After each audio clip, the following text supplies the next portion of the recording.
Hi again. So here I'm just going to talk to you a teeny tiny bit about conjugation. What is conjugation and why is it so important? So in English, we don't think a lot about conjugation because conjugation is very simplistic.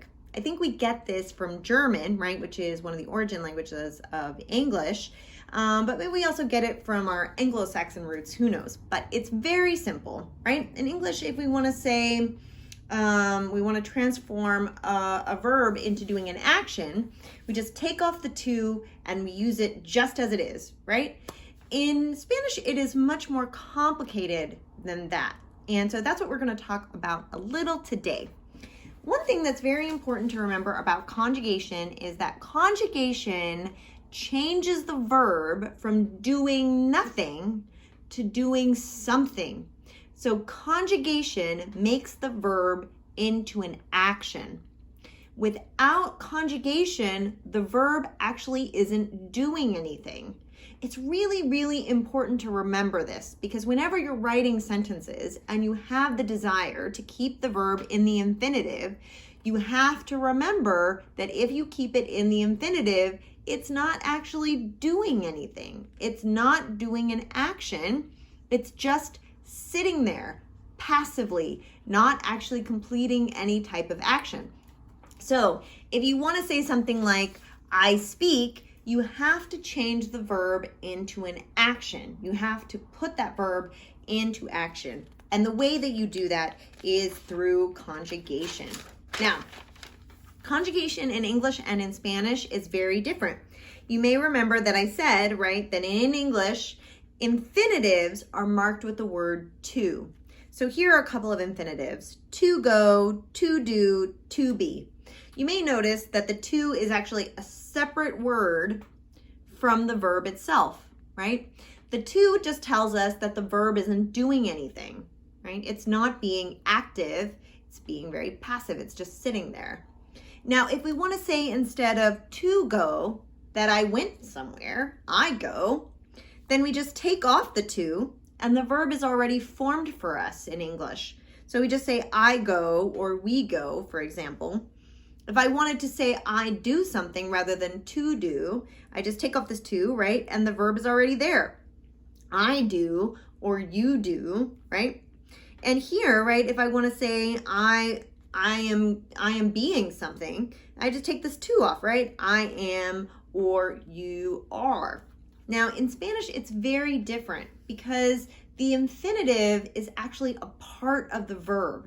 This comes from Latin, where infinitives were a part of the verb structures. And so you'll see this, it's a quite common thing in all Romance languages that the infinitive is actually attached to the verb.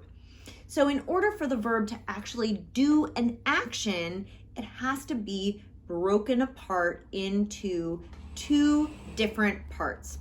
Those parts are the root of the verb and the infinitive itself, sometimes called the ending, right? Now, if I want to then take these are the typical types of infinitive endings in Spanish. There are only three. There are verbs that end in AR, verbs that end in ER, and verbs that end in IR. Now here, for example, right, I have a verb that says hacer. I know it's in the infinitive because it ends in an ER. It's a verb and it ends in an ER, so I know that it's still in the infinitive. It's not actually doing anything there. If I want to say I do, I have to transform this verb into an action and say something like hago. Or if I want to transform this into an action thing, you do, haces, right? That's another way that I could do that. Or here, right, there are some that are completely irregular and they form on their own, right? Like ir becomes voy, vamos, or ser becomes soy, or eres, right? They're here. There are the comparable listings of those. Now, the important thing to remember is that if you see a verb and it has an AR, ER, IR, it's not physically doing anything. And so it actually is meaningless in the sentence, if you leave a verb in the infinitive, it actually doesn't mean anything in the sentence because it's not doing a physical action. Now, Spanish is much more complex in the forms of conjugation than English. There are actually something like 18 different tenses in Spanish. These tenses are often split up into 3 different sections. They are called the indicative tense, the subjunctive tense, and the imperative tense. Now, we will be learning the indicative tense, and we will only be learning the present. This is actually important because in English, we often tend to talk in a tense that is called the present progressive. We won't say, I go. Instead, we say, I'm going. We don't say, I do. We say, I am doing. Now, in Spanish, actually, this is the exact opposite. It is more common to use the present tense, such as I go, I do, than I am going, I am doing. Now, this is something that we'll talk about later when we learn the verb estar close to the end of the term. But for now, the important thing to remember is in Spanish, if you say I am going, I am doing, it's an action that you are presently engaged in at that moment in time. Unlike the present tense, which is kind of a blanket tense that is used for lots of different situations. So that's something to kind of remember. Now, here are some examples, right, of why we need conjugation. So here, right, Teresa practica el piano todos los días. So here, right, practica is a verb, but it doesn't end in an AR. It's ending in the present tense ending. And so that tells me 2 things, right? It tells me, first of all, who is doing the action? Teresa is doing the action, right? Because remember that verbs are tailored to their subjects. So this verb ending is tailored to the subject.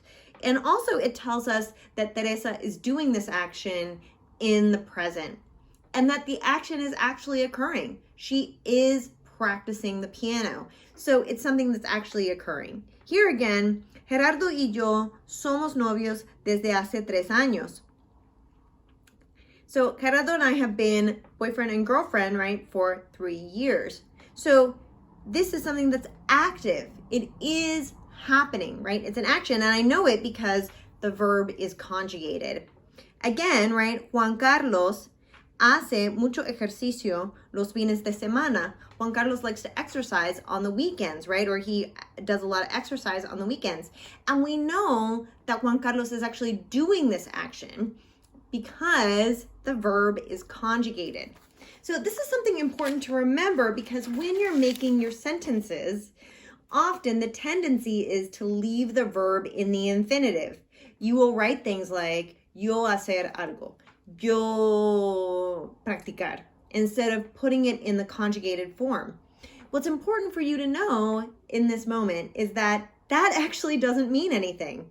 It's not a real sentence because it doesn't convey any action. It doesn't convey any meaning. This is why conjugation is so important. If you want to convey meaning, if you want to convey action, the verb must be conjugated. Now, we will be learning all the different present tense conjugations as the semester goes along, but the important thing to remember is they do matter. All right, that's all for today, and I will see you next time.